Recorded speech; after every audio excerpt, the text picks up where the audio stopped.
Vous informer, c'est notre devoir. Mesdames et messieurs, bienvenue dans cette session d'information. D'abord, le titre. À la une de l'actualité, au moins 6 personnes ont été blessées le dimanche 11 février 2024 par l'explosion d'une bombe de rebelles du M23 au Nord Kivu.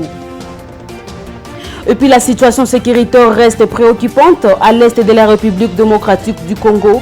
Au site Kivu, c'est le collège provincial des étudiants qui vient de décréter des jours sans cours pour dénoncer l'agression rwandaise à travers le M23. Voilà tout pour le titre. Mesdames et messieurs, encore une fois, bienvenue. Je l'ai dit au sommaire, au moins 6 personnes ont été blessées le dimanche 11 février 2024 par l'explosion d'une bombe lancée par le rebelle du M23 sur la cité d'Issaké, dans le territoire de Massissi au Nord Kivu. Peter Mihigo pour le reportage. Parmi les victimes, on compte 4 hommes et 2 femmes qui ont été transférés à l'hôpital CBK de Goma.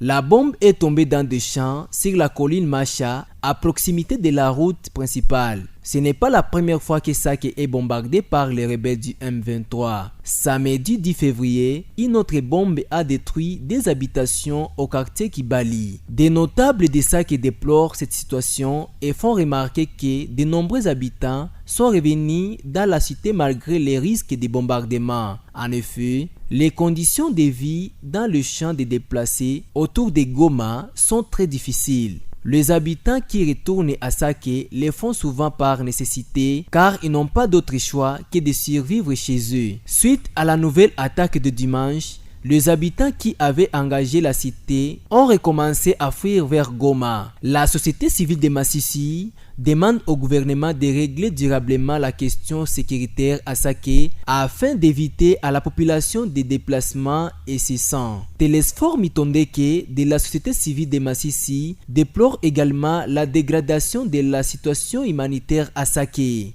Et puis la situation sécuritaire préoccupante à l'est de la République démocratique du Congo. Au site Kivu, le collège provincial des étudiants vient de décréter des jours sans cours dans toutes les universités et instituts supérieurs en province pour dénoncer cette agression rwandaise à travers le M23. Emmanuel Mouroula nous en dit plus.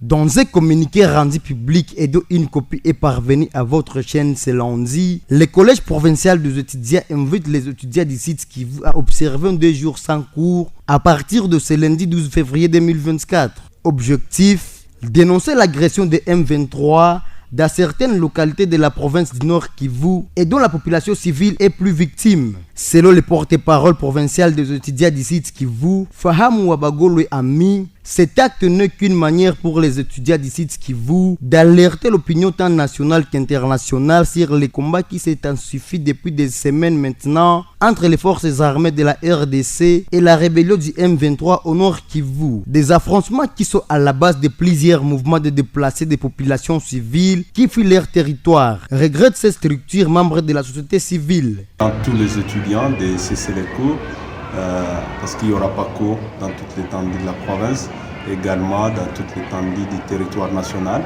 Et, dans le cadre de solidarité avec nos militaires au front, au Nord Kivu, et aussi rendre hommage à la population, nos compatriotes du Nord Kivu. Notre message que nous voulons lancer aux autorités est de prendre à moins les choses au sérieux, parce que l'ennemi ne cesse pas de combattre.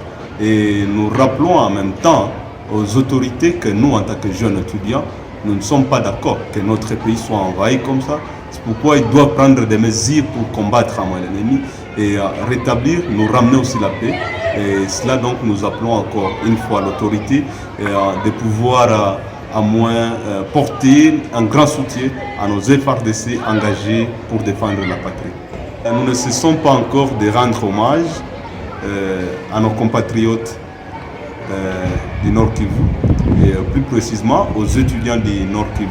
Nous leur disons que nous sommes vraiment des cœurs et nous n'accepterons pas que le Nord Kivu tombe tant que nous sommes encore là en tant que jeunes étudiants de la province du Sud Kivu, parce que quand une partie du corps est touchée, c'est tout le corps qui doit être paralysé, et à cela nous les encourageons vraiment à tenir fort.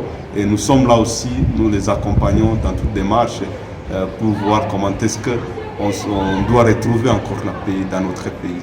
Nous appelons les étudiants à ne pas vraiment se présenter au cours. C'est lundi 12 février 2024 et c'est mardi 13 février 2024.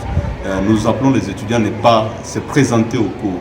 Et c'est même mardi à 16h30, nous appelons tous les étudiants à se présenter devant le gouvernorat de province avec un bougie antenninois pour plairer à nos compatriotes qui ont été tués dans cette guerre constatée depuis les années au Nord Kivu. Notez que ce geste s'ajoute à tant d'autres qui ne cessent de faire plusieurs Congolais pour dénoncer cette agression de M23. C'est le cas de Léopard de la RDC lors du match de la demi-finale de la CAN 2023, des ministres congolais lors du dernier conseil des ministres à Kinshasa. Même chose pour les étudiants congolais vivant au Burundi qui ont manifesté leur mécontentement lors des cérémonies de collation de grades académiques et clôture de l'année académique dans ce pays, ainsi que la manifestation de plusieurs jeunes la semaine passée à Kinshasa. Au site Kivu, au-delà de ces 2 jours sans cours, les étudiants avec les structures de la société civile vont se rassembler devant le gouvernement du Sud Kivu le mardi 13 février 2024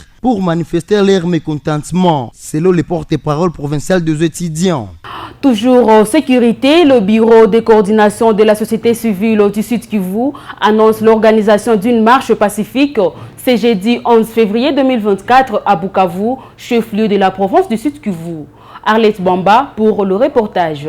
À travers une correspondance adressée au maire de la ville de Bukavu pour information, cette structure indique que l'objectif est de soutenir les forces armées de la République démocratique du Congo et de compatir avec la population du Nord Kivu. Par ailleurs, à l'en croire, ça sera l'occasion également de dénoncer la complicité de la communauté internationale face au drame humanitaire créé par ces génocides et guerres imposées à la RDC. La société civile bureau de coordination du Sud Kivu précise que le point de départ sera la place Moulamba avec point de chute le gouvernorat des provinces où un mémorandum adressé à la communauté internationale et au gouvernement congolais sera lu. Elle sollicite cependant à l'autorité urbaine l'encadrement de cette marche pacifique conformément à l'article 26 de la constitution de la RDC. Et puis une nouvelle synergie des mouvements citoyens dénommée Tujenge Congo vient de voir le jour dans la province du Sud Kivu. Le lancement officiel de cette synergie, composée de 12 structures dont 7 mouvements citoyens et 5 organisations de la société civile, intervenu ce vendredi 9 février 2024. Emmanuel Mouroula pour le reportage. Très soucieux et engagés de mener désormais un combat citoyen commun pour plus d'efficacité dans leurs actions citoyennes, c'est dans cette optique que ces mouvements citoyens et organisations de la société civile actifs au Sud Kivu viennent de mettre en place à Bukavu cette nouvelle structure. Lors de son lancement officiel, la synergie des mouvements citoyens Tujenge Congo a précisé qu'elle reste ouverte à d'autres structures qui voudraient la rejoindre en guise de mener une liste citoyenne commune pour l'intérêt suprême de la population qui continue selon elle, à souffrir par manque de dirigeants responsables à tous les niveaux, comme le dit ici l'un de ses membres, Amos Bissimois. Le gouvernement mis en place au niveau national et provincial présente son programme d'action devant le Parlement. Ce programme mérite d'être suivi et évalué par les citoyens que nous sommes. Manière pour nous de participer, de contrôler l'action gouvernementale tout en ayant un œil vigilant, un regard critique et sévère à l'égard des députés nationaux, provinciaux, les sénateurs ainsi que les conseillers municipaux. Soucieux et engagés désormais de mener un combat citoyen commun pour plus d'efficacité dans leurs actions citoyennes, en dénonçant les antivaleurs sous toutes leurs formes, d'où qu'elles viennent, mais aussi contribuer au développement de la province du Sud Kivu en particulier et celui de la RDC en général.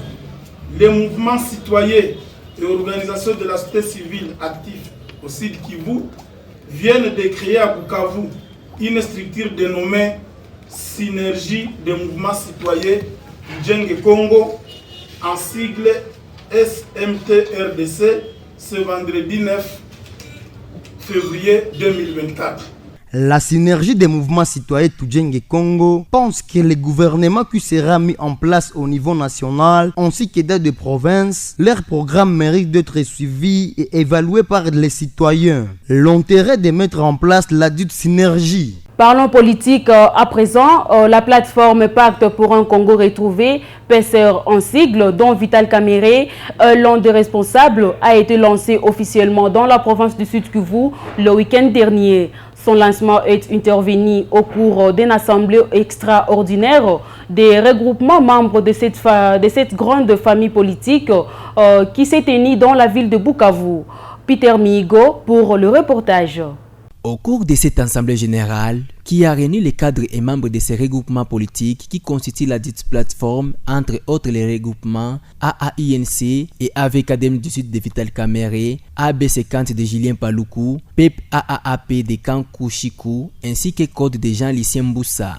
Les participants, tous à l'humanité, ont réaffirmé leur appartenance à l'union sacrée de la nation qui accompagne et soutient la vision du chef de l'État Félix Tshisekedi. Un extrait de leur déclaration qui a sélectionné cette assemblée extraordinaire choisie par Arlette Bamba. Nous lançons des vibrants hommages au président de la République et chef de l'État pour sa réélection avec brio aux élections du 20 décembre 2023 et dont le Sud Kivu s'est distingué avec plus de 80% de suffrages exprimés en sa faveur. Le PSR Sud Kivu se veut un relais provincial de la coordination nationale du PSR pour des orientations et actions politiques communes basées sur des réflexions thématiques en vue d'accompagner les institutions provinciales et les services publics en province dans la mise en œuvre des programmes de refondation de l'État et de développement de la province du Sud Kivu selon le principe de l'intérêt général et la vision du président de la République et chef de l'État, Félix Antoine Tshisekedi Tshilombo. Le PSR Sud Kivu est ouvert au soutien et à la collaboration des autres forces politiques et des forces sociales en province pour l'intérêt général des Congolaises et des Congolais ainsi que des peuples de la région des Grands Lacs. Dans la foulée, le PSR Sud Kivu n'a pas manqué à remercier leur excellence Vital Kamerhe, Julien Paluku, Tony Kankou et Jean-Lucien Mboussa pour avoir accepté de travailler ensemble dans la confiance et fédérer leurs forces pour répondre aux 6 priorités fixées par le chef de l'État dans son discours d'investiture le 20 janvier 2024. Ces regroupements s'allient en outre la brillante réaction du président de la République Félix Antoine Tshisekedi pour son second mandat de la magistrature suprême. Et c'est par cette actualité que nous mettons un point final à cette session d'information. Madame, Messieurs, merci à vous de l'avoir suivi. Restez branchés au programme de la radio-télévision ECA. Au revoir et à la prochaine.